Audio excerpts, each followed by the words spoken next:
Election वाले दिन PTI को गरजने की नहीं बल्कि बरसने की ज़रूरत है। इतनी वाज़े अक्सरियत होने के बावजूद अगर हम उसको वोट में तब्दील नहीं कर पाएंगे तो जितनी भी हमने स्ट्रगल की है पिछले 2 सालों में वो सब बेकार हो जाएगी। और जिस रियासत ने जो है ना कोई मौका नहीं छोड़ा, हर तरह की रुकावट जो है ना पीटीआई के रास्ते में, इमरान खान के रास्ते में पैदा करने की कोशिश की है, उससे ये एक्सपेक्ट करना कि वो इलेक्शन वाले दिन कुछ नहीं करेगा, ये तो सरासर हमारी बेवकूफ़ी होगी। तो ऐन मुमकिन है कि पीटीआई को लोगों को पोलिंग स्टेशन तक पहुंचने में ही भी रुकावटों का सामना करना पड़े। मुमकिन है कि पोलिंग स्टेशन के बाहर जो कैंप होते हैं वो कैंप से लोगों को उठा दिया जाए, पीटीआई के जो कैंप है। तो ऐसे बहुत सी चीज़ें की जा सकती हैं। तो इस सब में हमें किस तरह 8 फरवरी को वोट डालने के लिए जाना चाहिए, तो आज कुछ इंपॉर्टेंट टिप्स हैं मैं शेयर करना चाहता हूँ आपसे। तो आइए उसके ऊपर बात करते हैं। देखें, बहुत आसान हल तो ये है कि हम ग्रुप्स की शक्ल में जाएं। जब हम ग्रुप्स की शक्ल में जाएंगे, इकट्ठे जाएंगे, तो हमें रास्ते में किसी न किसी जगह पर रोकना बहुत ज़्यादा मुश्किल होगा। दूसरा, पोलिंग स्टेशन के बाहर भी अगर कोई ना कोई मसला होगा छोटा मोटा तो वो भी रिजोल्व हो जाएगा, क्योंकि ज़्यादा तादाद में लोग होंगे तो कोई उनको रोकेगा नहीं इतना। लेकिन इसमें एक और डर ये हो सकता है कि जब उन्हें पता है, सबको पता है कि पीटीआई की सपोर्ट बहुत ज़्यादा है, खासतौर पर ऐसे इलाके जहाँ पर उनको पता होगा कि पीटीआई की तादाद यहाँ पर वोटर्स की बहुत ज़्यादा है, तो वो तो चाहेंगे कि किसी ना किसी तरह जो है ना वो कोई ना कोई इंतशार फैले और वोटिंग का अमल जो है ना वो मुतासिर हो। तो इसलिए ये बहुत ज़्यादा ज़रूरी है कि अगर आप ग्रुप्स की शक्ल में भी जा रहे हैं तो आपने बड़े सब्र तहम्मुल के साथ काम लेना है। आपने उनकी जो है ना बातों में नहीं आना। वो तो चाहेंगे कि आपको किस तरह जो है ना गुस्सा दिलाएं, आपसे जो है ना कोई आपको जज्बाती करके कोई ना कोई आपसे ऐसी गलती करवाएं जिसके जो है ना वो बहाना बनाकर वो वोटिंग का अमल जो है ना रोक दें। तो इसलिए मेक श्योर हमने करना है कि बड़े सब्र और तहम्मुल के साथ हमने जाना है। जैसा मैंने कहा कि हमारा काम जो है ना पीटीआई का वो गरजना नहीं है बल्कि बरसना है।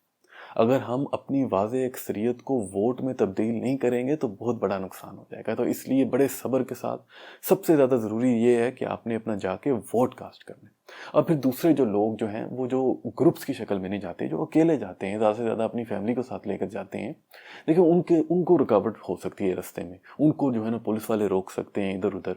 तो उसके लिए बहुत ज़्यादा ज़रूरी बेहतर ये है कि आप जो है ना वो पीटीआई के बैनर्स वगैरह, उनके स्टिकर्स, उनके जो है ना झंडे वगैरह ना उठाएं।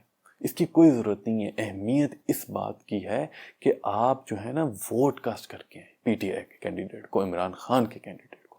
इसलिए झंडों को उठाने की कोई ज़रूरत नहीं। हो सकता है कि पोलिंग स्टेशंस के बाहर जो पीटीआई का कैंप है वो आपको बिल्कुल एम्प्टी लगे, तो उसमें भी परेशान होने की कोई बात नहीं है। आप किसी भी और जमात के कैंप में जाएं, उनसे जो है ना वो बनवाएं, जो भी वो डिटेल्स वगैरह होती हैं वो लिखवाएं, ले जाएं अंदर। अंदर जाके वोट तो आपने अकेले नहीं कास्ट करना है ना। आप अपने कैंडिडेट का नाम, जो भी एक आपके हलके के अंदर पीटीआई के इमरान खान के कैंडिडेट का नाम है, एमएनए का प्रोविंशियल असेंबली में या नेशनल असेंबली में, वो दोनों नाम आप याद रखें, उनके सिंबल्स आप याद रखें।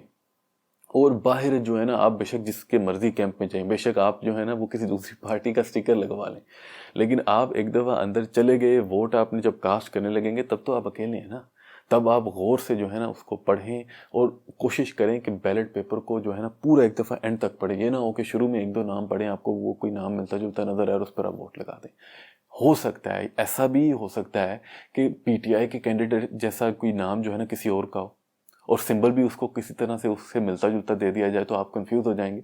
तो इसलिए एंड तक बैलेट पेपर को जो है ना पढ़ें, सब कैंडिडेट को एक दफ़ा पढ़ें, बड़े गौर से तसल्ली के साथ तसल्ली करें कि वही कैंडिडेट है, वही एग्जैक्ट सिंबल है, एग्जैक्ट वो सिंबल है, फिर वोट कास्ट करें अपना। और किसी को कोई जो है ना इतना बताने की ज़रूरत नहीं है, इतना शोर मचाने की ज़रूरत नहीं है। अपना वोट कास्ट करें, सुकून से घर में आएँ, अपने आप को, अपनी फैमिली को बिला वजह जो है ना किसी मसले में, परेशानी में डालने की ज़रूरत नहीं है। मेन चीज़ ये है फरवरी 8 को कि हमने घर से बाहर निकलना है और हमने अपना वोट जो है ना सही तरीके से कास्ट करके आना है। ये चीज़ काउंट करती है। बाकी जो है ना शोर शराबा करना, ये इतना काउंट नहीं करता। तो अल्लाह जो है ना वो हम सबको तौफीक दे कि हम सब जो है ना घरों से निकलें और पाकिस्तान के लिए, इमरान खान के लिए जो है ना 8 फरवरी को अपना वोट कास्ट करके आएँ। अपने घर वालों को, अपने दोस्तों को, अपने हमसायों को, सबको जो है ना वो राज़ी करें कि उन्होंने लाजमी जो है ना वोट कास्ट करने के लिए जाना है। अल्लाह पाकिस्तान को खुशियाँ और जो है ना तरक्की अता फरमाए और अल्लाह करे कि इलेक्शन का दिन जो है ना बड़े अच्छे तरीके से गुजर जाए, किसी तरह की कोई बदमज़गी ना हो। खुश रहें, मुझे इजाज़त दें। अस्सलाम वालेकुम।